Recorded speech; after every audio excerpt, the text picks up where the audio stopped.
Hello again, everybody. It's Carpo here. I have my little notebook here, and I would like to share a few notes that I've taken.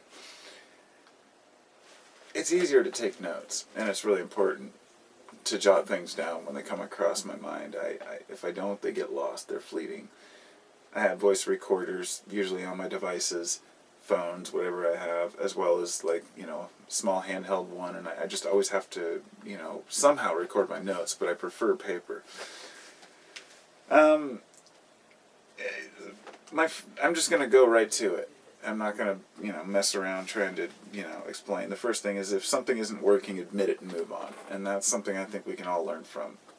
A lesson of life is that if you find out that something is not working for you, then just get over it.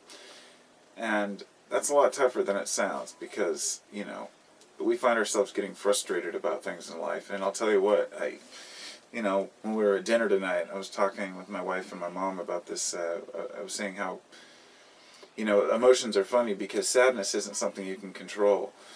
When it comes about, it's a lot more difficult to get over grief because our emotions are so strongly tied to that feeling, and that you may grieve for a long time. Whereas we are told to get over anger, or we are told to get over our frustrations. Like these things, they can be conquered and shortened, but grief seems to be something that we can't control as well, because if we do, it makes us numb, as if it's a side effect that we become numb to things if we don't cry when we see something that's sad. It's okay to cry. A lot of guys still have that feeling that they can't cry because they're men, and that's pretty sad.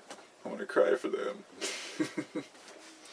The second thing is I'm really over jovial speakers, and I wanted to say I'm over jovial speakers, the ones that are like really in your face, people that are just you can do it type attitudes. It just doesn't resonate with the types of people that I actually meet in my daily life. I can't stand it, like people that are too bubbly, let's say. And also, on the contrary, people that are very dry. Somebody brought up Eckhart Tolle the other day, and I can't stand the guy. I said to somebody the other day, I could condense an hour-long lecture of his down into a 5-minute snippet, pop, pop, pop, pop, say off the main points. But by speaking slow and making points over a long lecture, it helps people to absorb things better if you say a line and wait 10 seconds. But the thing is, I don't know any people that are that slow of talkers or people who act like that. The world can't be full of people who are too bubbly or too slow. I just like people that are real, that are, themselves. So I don't know why I wrote that down. These are all random notes. But I have a hard time finding people that I want to listen to, I guess is the point. People who are real to me.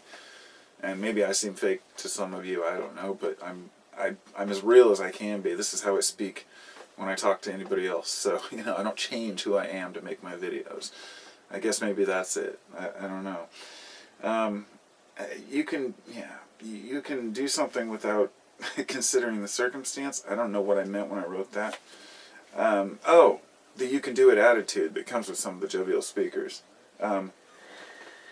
They'll say you can do this or you can do that without considering the circumstances of the individuals who may be actually, their lifestyle or where they live, location, money. There's a lot more to it than just go get him. And I think most people know that. The next one is the law of attraction. They tell you can get what you want, but the problem I think that a lot of people leave out is you have to know what that is. And even when they focus on the law of attraction, having, let's say, a board, a future board where people can sit and they can think about what they want and write down the things they want. I've heard all the stories, but it may work for some people, but on the other hand, you have to really want it and know what you really want. But even more than that, the further you get into understanding yourself and your world, the less you desire any of those material goods. So if you're on some spiritual quest and you've got a bunch of yachts and mansions on your focus board, I don't know. If that's what moves you, so be it. But you just got to realize those things are fleeting and can be stripped away. Doesn't mean you can't enjoy the luxuries of life. Believe me, I'd love to have some nice things, but I don't really think I'd be able to handle a yacht. I'd be happy with a small boat, It's all about what you really need, with a little luxury, I guess. if you can. But you are what you think. You really are. I mean, they always told you are what you eat, which is kind of true too, of course. But you convert that energy into what you choose, and that is, if you're thinking negative thoughts, you won't even digest your food properly. First and foremost, you've got to get your head right, and for each person that's different. So I won't expound on that. People have their own issues to work out. I know I do. But change your mind and life will follow. That's the next one I wrote, and that's pretty much what it is. You change your mind about how you want your life to be, and you'll find out that it will be that way before you know it. You only get back what you have to give, and that's true too. If I don't give and I don't work, then I don't gain. You can't just sit back and expect energy to come to you without putting out your effort, however it may be. I could justify it by saying, well, by me making videos, I'm putting energy out in the world and helping people, and so therefore I should cash in on it or something, but I can't rationalize that. It doesn't work for me. I have a hard time even asking for, money that I am owed, but that's one of the problems with business, with not having a desire for money, is that you need it, but, what do you do, But anyway, you only get back what you have to give, but it's not a monetary issue. It's about helping other people, doing what you can to help a person when they really need it, and that's a tough one for some people. When beliefs and actions are in conflict, one or the other must change.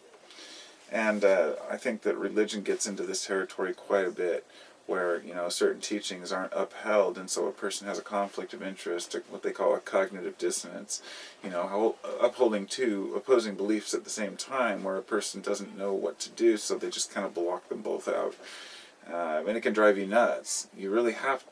It's not a matter of picking sides; it's a matter of accepting both or none or one or the other, but sticking by what you feel to be right, and that's another one.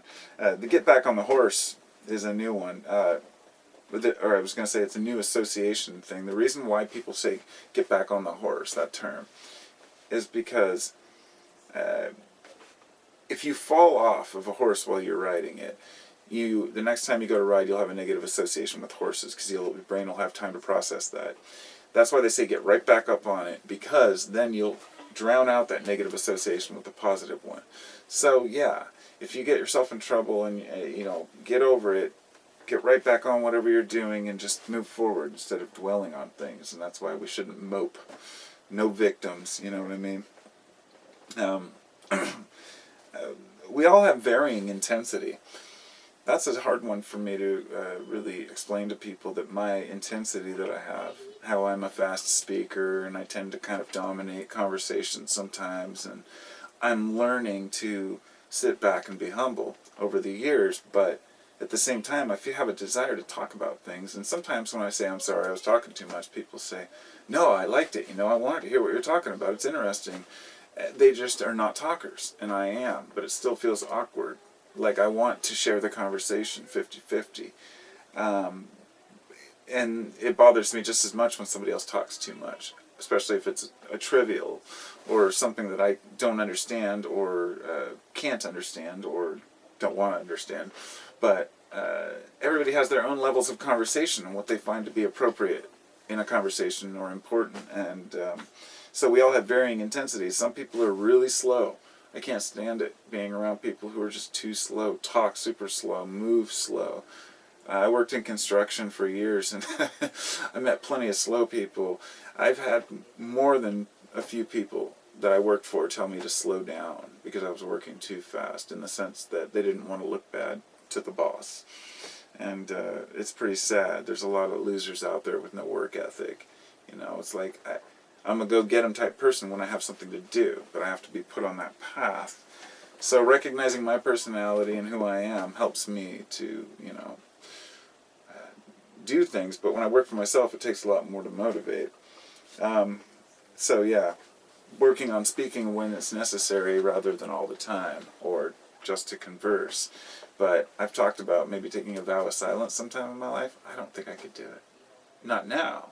But maybe when I'm in my 60s or 70s. My wife would go nuts if I did that. So, yeah, suffering is limited to perspective. That was the last thing I wrote down, and that's exactly how I feel.